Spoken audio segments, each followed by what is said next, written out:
Hello everyone, welcome your YouTube channel study target mission. So guys, आज मैं फिर लेके आया हूँ 13 दिसंबर और 14 दिसंबर का करंट अफेयर्स।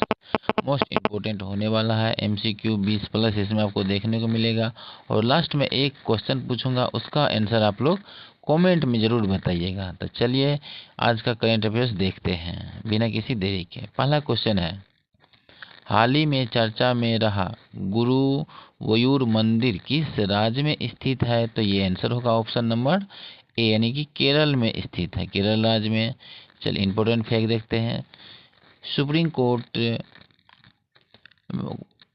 कोर्ट हाल ही में गुरुवयूर मंदिर के प्रशासन के पक्ष में केरल उच्च न्यायालय के आदेश के खिलाफ एक याचिका पर विचार करने के लिए सहमत हुआ, जिसने भीड़ प्रबंधन के मुद्दों का हवाला देते हुए एकादशी पर उदय स्थामन पूजा के प्राचीन अनुष्ठान को बंद करने का फैसला किया था। गुरुवयूर श्री कृष्ण स्वामी मंदिर को दक्षिण का द्वारका भी कहा जाता है, जो भगवान कृष्ण को समर्पित है। ये केरल के त्रिशूल जिले के छोटे से शहर गुरुवायूर में स्थित है। चलिए अगला क्वेश्चन है, एक कैलेंडर वर्ष में 4 वनडे शतक उड़ने वाली पहली महिला क्रिकेटर कौन बनी? क्वेश्चन ध्यान से देखिएगा। एक कैलेंडर वर्ष में 4 वनडे शतक उड़ने वाली पहली महिला क्रिकेटर कौन बनी है? तो इसका आंसर होगा ऑप्शन नंबर सी, यानी कि स्मृति मानधाना। कौन बना है? स्मृति मानधाना। ये स्मृति मानधाना का इंपॉर्टेंट फैक्ट देखते हैं। भारत की स्टार महिला क्रिकेटर स्मृति मानधाना ने वर्ल्ड क्रिकेट में एक और उपलब्धि हासिल करते हुए एक कैलेंडर वर्ष में 4 शतक लगाने वाली पहली महिला क्रिकेटर गई है। विजयन के अनुसार इस उल्लेखनीय उपलब्धि ने महिलाओं के एक दिवसीय मैचों में एक कैलेंडर वर्ष में सबसे अधिक शतक बनाने का नया रिकॉर्ड बनाया है। चलिए अगला क्वेश्चन है, directors guild of America award में किसे लाइफ टाइम अचीवमेंट अवार्ड से सम्मानित किया जाएगा? तो किसे सम्मानित किया जाएगा? तो ऑप्शन नंबर सी, यानी कि एंग ली को सम्मानित किया जाएगा। एंग ली कौन है? और इम्पोर्टेंट फैक्ट इसका देखते हैं। दिग्गज फिल्म निर्माता एंग ली को 8 फरवरी 2025 को होने वाले 77वें वार्षिक डायरेक्टर्स गिल्ड ऑफ अमेरिका यानी DGA अवार्ड में प्रतिष्ठित लाइफ टाइम अचीवमेंट अवार्ड से सम्मानित किया जाएगा। और ये DFA life time achievement award साल यानी कि 1953 में पहली बार प्रदान किया गया था। 1953 में पहली बार प्रदान किया गया था और अब की बार देने वाले हैं 8 फरवरी 2025 को। किसको मिलेगा? एंग ली को मिलेगा। चलिए अगला क्वेश्चन है, एशियाई महिला हैंडबॉल चैंपियनशिप 2024 में भारत ने कौन सा राज्य स्थान हासिल किया है? तो ये कौन सा राज्य हासिल किया है? तो ऑप्शन नंबर डी, यानी छठा स्थान किया है। चलिए छठा हासिल किया है। और इम्पोर्टेंट फैक्ट देखते हैं। भारत की महिला हैंडबॉल टीम ने एशियाई महिला हैंडबॉल चैंपियनशिप 2024 में छठे स्थान यानी कितना स्थान? छठे स्थान पर रहकर एक महत्वपूर्ण उपलब्धि हासिल की, जो टूर्नामेंट के इतिहास में उनका अब तक का सर्वश्रेष्ठ प्रदर्शन है। टीम को 5वें या 6वें स्थान के प्लेटफॉर्म में चीन के खिलाफ कड़ी चुनौती का सामना करना पड़ा था। चीन ने यह मैच जीत लिया था। चलिए अगला क्वेश्चन है, गुजरात जायंट्स ने किसे अपना गेंदबाजी कोच नियुक्त किया है? किसे कोच नियुक्त किया है? तो ऑप्शन नंबर डी यानी प्रवीण तांबे को नियुक्त किया है। किसे? प्रवीण तांबे को। चलिए प्रवीण तांबे के इंपॉर्टेंट फैक्ट देखते हैं। गुजरात जायंट्स ने हाल ही में प्रवीण तांबे को गेंदबाजी कोच नियुक्त किया है। वही ऑस्ट्रेलियाई डेनियल मार्श महिला प्रीमियर लीग 2025 से पहले बल्लेबाजी कोच के रूप में टीम में शामिल हुए हैं। माइकल क्लिंगर जो पिछले सीजन में टीम में शामिल हुए थे, जायंट्स के मुख्य कोच बने रहेंगे। चलिए अगला क्वेश्चन है, भारत के किस राज्य में मुख्यमंत्री जन कल्याण अभियान शुरू हुआ है? जन कल्याण शुरू किस राज्य में शुरू हुआ है? तो ऑप्शन नंबर बी यानी मध्य प्रदेश में। यानी कि हमारे मध्य प्रदेश को और क्या नाम से जाना जाता है?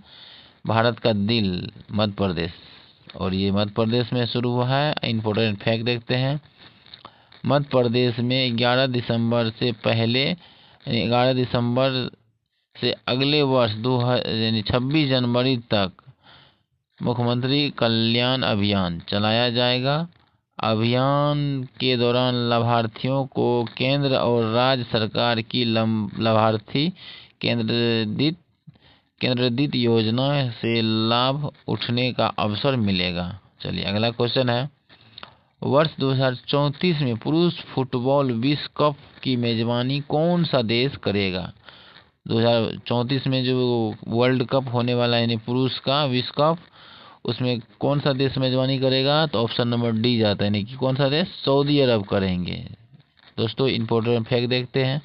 हाल ही में अंतर्राष्ट्रीय फुटबॉल महासंघ फीफा ने घोषणा की कि वर्ष 2034 में पुरुष फुटबॉल विश्व कप मेजबानी सऊदी अरब करेगा, जबकि स्पेन, पुर्तगाल और मेक्सिको संयुक्त रूप से वर्ष 2030 में विश्व कप का भी मेजबानी करेंगे। चलिए अगला क्वेश्चन है, 22वां दिव्य काला मेला कहाँ शुरू हुआ है? 22वां यानी काला जो मेला शुरू हुआ है, तो इसका आंसर होगा ऑप्शन नंबर सी यानी कि नई दिल्ली में शुरू हुआ है। कहाँ शुरू हुआ है? नई दिल्ली में। चलिए नई दिल्ली में हुआ है। इम्पोर्टेंट फैक्ट देखते हैं। केंद्रीय सामाजिक न्याय और अधिकारिता मंत्रालय के अधीन दिव्यांगजन सशक्तिकरण विभाग 12 दिसंबर से नई दिल्ली स्थित इंडिया गेट के पास 22वें दिव्य कला मेले का आयोजन कर रहा है। इसमें पूरे देश के दिव्यांग कारीगरों, उद्यमियों और कलाकारों की प्रतिभा, रचनात्मक और उद्यमशीलता की भी भावना प्रदर्शन किया जाएगा।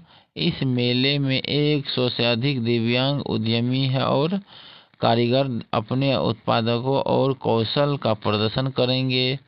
11 दिवसीय यह मेला प्रतिदिन 11 बजे से रात 9 बजे तक खुला रहेगा। आप लोग जाइए दोस्तों, देखिए मेला को आनंद लीजिए। अगला क्वेश्चन है, चीन ने किस देश के कर्मचारियों का वीजा प्रतिबंध लगाया है? तो इसका आंसर होगा ऑप्शन नंबर, बताइए आप लोग गेसिंग कीजिए दोस्तों, कौन सा होगा? अमेरिका होगा, अमेरिका। चलिए इम्पोर्टेंट फैक्ट देखते हैं। हाल ही में चीन ने हांगकांग के मामलों में हस्तक्षेप अमेरिका के कर्मचारियों पर वीजा प्रतिबंध लगाने का फैसला किया है।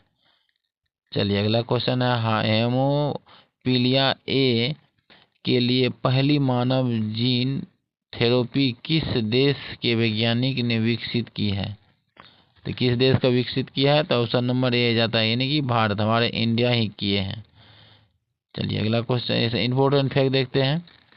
भारतीय वैज्ञानिकों ने एक महत्वपूर्ण चिकित्सा उपलब्धि हासिल करते हुए गंभीर हेमोफीलिया ए के लिए लेंटिवायरस वेक्टर का उपयोग करते हुए पहली बार मानव जीन थेरेपी विकसित की है। चलिए अगला क्वेश्चन है, इंडियन सुपर लीग का 12वां सीजन कहाँ शुरू हुआ है? कहाँ शुरू हुआ है दोस्तों? तो यहाँ इसका चेन्नई में शुरू हुआ है। कहाँ? चेन्नई में। चलिए इम्पोर्टेंट फैक्ट देखते हैं। Indian super league football tournament Indian super league का 12वां सीजन 11 दिसंबर से चेन्नई में शुरू हो चुका है, जाके आप लोग आनंद लीजिए। चलिए अगला क्वेश्चन है मोस्ट इम्पोर्टेंट क्वेश्चन। ये जो बनने वाला है बहुत इम्पोर्टेंट क्वेश्चन है और ये हमेशा इस क्वेश्चन को रिपीट करेगा। देखिए क्या क्वेश्चन है, दुनिया के सबसे युवा वर्ल्ड चैंपियनशिप कौन बने हैं। चलिए दोस्तों ये आज का न्यूज है।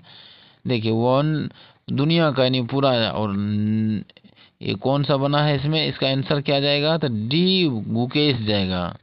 दोस्तों ये एक ऐसा शख्स ये बन गया है कि सबसे कम उम्र का और पूरा वर्ल्ड में पहला स्थान हासिल किया है। ये शतरंज यानी चेस में खेल।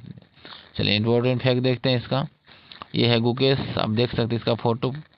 डी गुकेश ने 18 साल की उम्र में इतिहास रचते हुए चीन के डिंग ली रेन को किसे किसे हराया है, चीन के डिंग लेरेन लीरेन को हराकर वर्ल्ड चेस चैंपियनशिप 2024 का खिताब अपने नाम किया है। दोस्तों विश्वनाथन आनंद के बाद भारत के दूसरे विश्व चैंपियनशिप बने गुकेश ने गौरी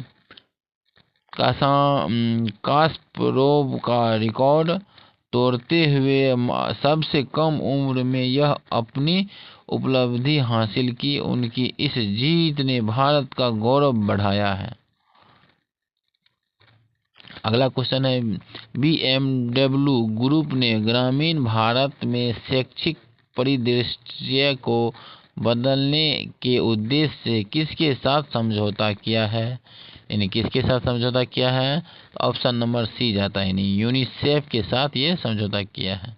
चलिए इम्पोर्टेंट फैक्ट देखते हैं। BMW ग्रुप ने गुणवत्तापूर्ण STEM यानी विज्ञान प्रौद्योगिकी इंजीनियरिंग और गणित शिक्षा प्रदान करने का पर ध्यान केंद्रित करने के उद्देश्य से यूनिसेफ के साथ हाथ मिलाया। इसके साथ ग्रामीण भारत में यानी कि कहीं देख लीजिए कितना है, कहीं दहाई से 1,000 लाख यानी 1 लाख बच्चों के लिए शैक्षिक परिदृष्टि का क्रांति लाने का लक्ष्य है। यह कार्यक्रम असम, झारखंड, तमिलनाडु और पश्चिम बंगाल में शुरू किए जाएंगे। अगला क्वेश्चन है राष्ट्रपति द्रौपदी मुर्मू ने किस देश के सेना प्रमुख को भारतीय सेना के जनरल की मदद रैंक से सम्मानित किया है, तो किसे सम्मानित किया है, तो ऑप्शन नंबर डी जाता है, यानी कि नेपाल के साथ। चलिए इम्पोर्टेंट फैक्ट देखते हैं। राष्ट्रपति द्रौपदी मुर्मू ने नेपाल के सेना प्रमुख जनरल अशोक राज सिंहडेल को भारतीय सेना के जनरल की प्रतिष्ठित मानद रैंक से सम्मानित किया। राष्ट्रपति भवन के आयोजित यह कार्यक्रम भारत नेपाल के आपसी सम्मान और गहरे सैन्य संबंधों की स्थायी परंपरा को दर्शाता है। चलिए अगला क्वेश्चन है PM मोदी ने यूपी के किस शहर में 5500 करोड़ की प्रमुख विकास परियोजना का शुभारंभ किया है, तो ये इसका आंसर होगा ऑप्शन नंबर डी, यानी कि प्रयागराज में शुरू किया है। कितना का, 5500 करोड़ यानी 5500 करोड़ की। प्रधानमंत्री नरेंद्र मोदी शुक्रवार को 5500 करोड़ की प्रमुख विकास परियोजना का शुभारंभ किया। इसका उद्देश्य प्रयागराज में 2025 महाकुंभ के लिए सुविधाओं में सुधार करना और शहर के बुनियादी ढांचे को मजबूत करना था है। साथ ही PM मोदी ने महाकुंभ प्रदर्शनी स्थल का भी दौरा किया। चलिए अगला क्वेश्चन है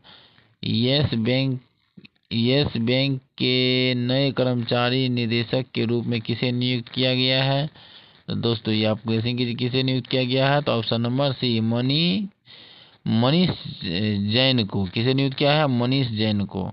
चलिए इम्पोर्टेंट फैक्ट देखते हैं। भारतीय रिजर्व बैंक RBI ने यस बैंक के नया कार्यकारी निर्देशक के रूप में मनीष जैन को नियुक्त की मंजूरी दे दी है, जो 11 दिसंबर 2024 से 10 दिसंबर 2027 तक प्रभावी रहेगा। जैन सितंबर 2023 से यस बैंक से जुड़े हुए हैं और कॉर्पोरेट और थोक बैंकिंग प्रभाव का नेतृत्व कर रहे हैं। चलिए अगला क्वेश्चन है, 17 नवंबर के लिए ICC player of the month का अवार्ड किसे दिया गया है? तो इसका आंसर होगा ऑप्शन नंबर सी, यानी कि हारिस राउफ को जाता है ये अवार्ड। इम्पोर्टेंट फैक्ट देखते हैं, नवंबर 2024 के लिए ICC player of the month की घोषणा कर दी गई है। इस बार पाकिस्तान के हारिस राउफ को पुरुष प्लेयर ऑफ द मंथ का अवार्ड से सम्मानित किया गया। वही इंग्लैंड के डैनी व्हाइट हाउस को मंथ की महिला प्लेयर ऑफ द खिताब मिला गया है। अगला क्वेश्चन है, 10वीं विश्व आयुर्वेदिक कांग्रेस एवं आरोग्य एक्सपो का आयोजन कहाँ किया गया है? तो इसका आंसर होगा ऑप्शन नंबर सी जाता है, यानी देहरादून में किया गया है। इम्पोर्टेंट फैक्ट देखते हैं, 10वीं विश्व आयुर्वेदिक कांग्रेस WAS24 एवं आरोग्य एक्सपो का उद्घाटन 12 दिसंबर को उत्तराखंड के राजधानी देहरादून में किया गया है। WAC वैक्स 2024 संस्करण का विषय डिजिटल स्वास्थ्य आयुर्वेदिक का एक परिव्यक्षण है। चलिए अगला क्वेश्चन है, रक्षा मंत्री ने 12 SU-30 MKI विमानों की खरीद के लिए किस सार्वजनिक क्षेत्र में के उपक्रमों के साथ अनुबंधन पर हस्ताक्षर किए हैं? तो किसके साथ किया है? तो option number B, Hindustan Aeronautics Limited के साथ हस्ताक्षर किया, option number A. Important fact देखते हैं, केंद्र सरकार ने आत्मनिर्भर भारत का पहल को बढ़ावा देते हुए संविधान उपकरणों के साथ 12 रसोइयों 30 MKI विमानों की खरीद के लिए रक्षा मंत्री और हिंदुस्तान एरोनॉटिक्स लिमिटेड HAL के बीच 12 दिसंबर को एक अनुबंध पर हस्ताक्षर किए हैं। चलिए अगला क्वेश्चन है, फीफा फुटबॉल महिला विश्व कप 2027 के प्लेयर ऑफ टूर्नामेंट का आयोजन कहाँ किया गया है? तो इसका आंसर होगा ऑप्शन नंबर बी, यानी कि ब्राजील में किया गया है। चलिए इंपॉर्टेंट फैक्ट देखते हैं, फीफा फुटबॉल महिला विश्व कप 2027 में प्लेयर ऑफ टूर्नामेंट 2024 जून से 25 जुलाई 2027 के बीच ब्राजील में आयोजित किया जाएगा। यह पहला अवसर होगा जब दक्षिण अमेरिका के किसी देश में इस प्रतियोगिता का आयोजन किया जाएगा। बता दें कि महिला विश्व कप के कुल 32 टीम भाग लेंगी। अगला क्वेश्चन है, महाराष्ट्र के नौसेना की पहली संपर्क का चौथा संस्करण कहाँ लॉन्च किया जाएगा? तो इसका आंसर होगा ऑप्शन नंबर ए, यानी कि 16 दिसंबर को लॉन्च किया जाएगा। चलिए इम्पोर्टेंट फैक्ट देखते हैं, महाराष्ट्र नौसेना के पहली संपर्क का चौथा संस्करण 16 दिसंबर को लॉन्च किया जाएगा। संपर्क ECHS नौसेना के जुड़ाव संबंधी एक पहल है। यह नौसेना के सैनिक एवं वीर नारियों के तथा उनके परिवार का गुणवत्तापूर्ण स्वस्थ सेवा प्रदान करने की प्रति भारतीय नौसेना की अटूट प्रतिबद्ध का हिस्सा है।